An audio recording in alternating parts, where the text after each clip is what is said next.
असद उमर का हमने एक इंटरव्यू किया था, मैं उसका एक छोटा सा हिस्सा दिखाऊंगा, फिर मैं आपको वजाहत करता हूँ कि मैं क्यों दिखा रहा हूँ। दिखाएगा जी। इश्तारी हो गए इमरान खान, आप भी पता नहीं इश्तारी होंगे, बड़े खतरनाक लोग होते हैं इश्तारी।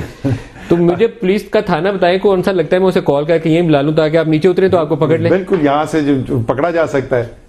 थाना पता सेक्रेटेरिएट मेरे ख्याल में थाना लगता है, थाना सेक्रेटेरिएट लगता है। मैं अपने प्रोड्यूसर साहब से दरखास्त करता हूँ कि वो प्रोग्राम के एंड पे कॉल करें। मैं एक ब्रेक ले लूँ, मैं उन्हें दरखास्त करता हूँ कि कॉल करके वो थाने वालों को बुलाएं। अब असद उमर साहब बेईमान आदमी नहीं है, फाइनेंशियल करप्शन में इन्वॉल्व नहीं है। इनकी पॉलिसीज़ को क्रिटिसाइज़ करना मेरे फ़राइज़ के अंदर शामिल है।